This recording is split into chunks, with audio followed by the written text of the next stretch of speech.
Hello, hello. Today is Sunday, July 12th, and I have officially entered the third trimester. I'm 28 weeks today.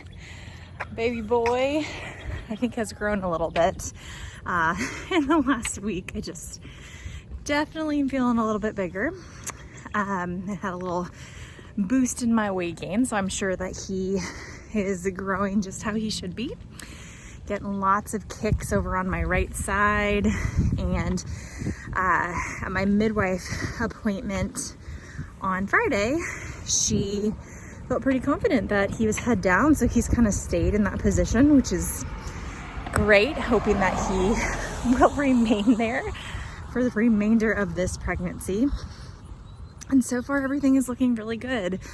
I went ahead and did my glucose challenge test on Friday, and I wasn't going to do the actual test because I've been using my continuous monitor and then doing some kind of random finger sticks as well, just to compare those numbers.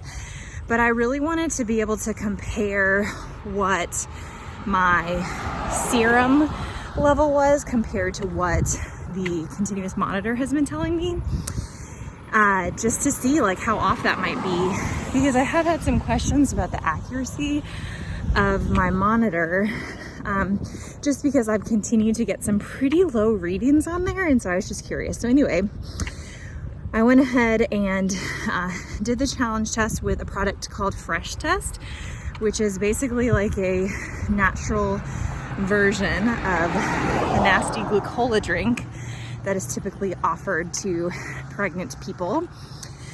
So it's like an organic version, still gives you that 50-gram glucose load, but it's very pleasant to drink. So I went ahead and did that.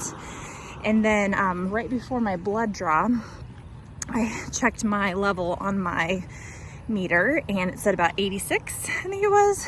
And so my midwife called me the next day after my draw, and my serum level was 59. Which is really surprising. So that means my sugars have been running pretty low. And I'm not exactly sure how low, because that's a pretty significant difference between the monitor and what my serum level was. So all that is to say, I think it's been really cool to have so much data with this pregnancy, and I'm excited to make a video all about the experience with the continuous monitor and kind of what what my feelings about it all are, and also my recommendations for other people in their pregnancies. So definitely be sure to check that out. Today I'm out for a walk. We had some pretty strong storms come through last night, lots of thunder and lightning and heavy rain, and then it just like broke through a couple hours ago, and it is beautiful and sunny and not really humid and so like cool. So I was like, I'm gonna take advantage of this and get moving for a little bit today. I've also been using my Whoop for about a week now, and I'm just really loving the data. Like it helps calculate your recovery, so you sort of know how to adjust your training accordingly, and it's been really cool to see that, and then take note of how I'm feeling and whether or not that actually coordinates with how I'm feeling. So just wanting to get as much information from this pregnancy as possible so that I can share it, because I think it's really empowering to have this kind of data. This week, let's see what else has been going on. Mandatory mask wearing in both Davidson and now Williamson County, which is where we live. And yeah, that has been interesting. It still feels like the rules are sort of unclear. There's a lot of loopholes, a lot of people still not wearing masks. So I think there just remains a lot of confusion, and it's frustrating, but I truly believe that this season is supposed to teach us some really important lessons as a society, and I think each of us have our own lessons that we need to kind of go through. And so I'm just trying to take it one day at a time, one breath at a time, and just try to be present. I've talked about that the last couple of weeks, but just try to not get super caught up in what's going to happen tomorrow or the next day, and just try to be here now, because I still can't believe how fast this year is going by, even though, you know, especially when we were in the midst of like major quarantine and lockdown, it felt like time was going by so slow. When I think about it, man, this year really is rolling on, and this pregnancy is definitely rolling on. I am starting to lean very strongly towards having another home birth, or attempting another home birth. If you know anything about my story, you know that I have had two, I hate to say failed, but two failed attempts at home births.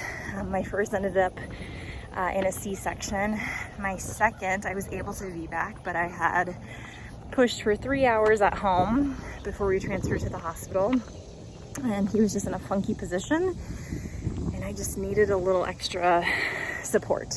So I am very confident in my body's ability to get through labor, which is arguably like the hardest part, because all of the contractions and just kind of dealing with that discomfort, I can do that.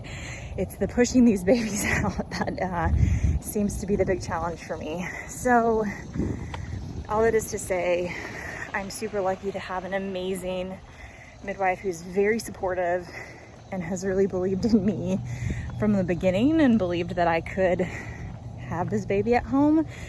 And I just wasn't really ready to accept that, because my plan has been to transfer to a hospital provider and have my baby at the hospital since before I got pregnant. And that kind of was always in my head.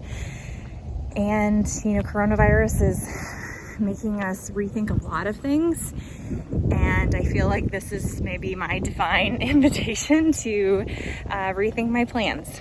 So that's kind of where I'm at right now, and just sitting with it and praying about it and trying to figure out what path I'm going to take. But I have a really great team, an amazing doula. I've got my husband and a great birth team. I'm doing everything that I can do in my power to support great position for baby and work on my mindset. And I fall into the trap sometimes of just wanting to check all the boxes, and I just need to do the things that I know are in my control and then just let it go, because that continues to be the lesson that comes up in my parenthood experience. Like we are not in control. There are certain things in our life that we certainly can control. We can control the things that we consume, both in the media and what we actually consume, you know, as our food.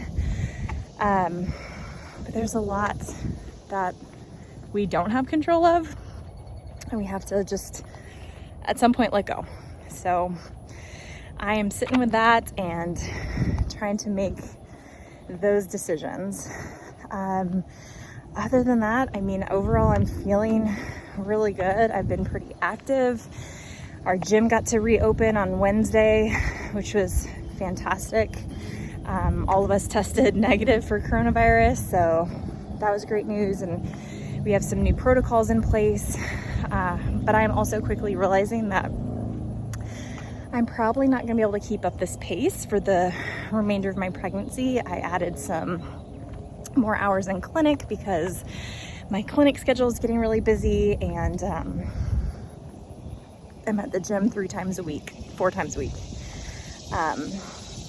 So yeah, I don't think that is gonna be realistic for me to keep up when I'm super late into my pregnancy. So I'm starting to just kind of think about how I can continue to support the people that I work with, and of course my patients and clients, while also honoring my needs and respecting that I'm gonna need to slow down.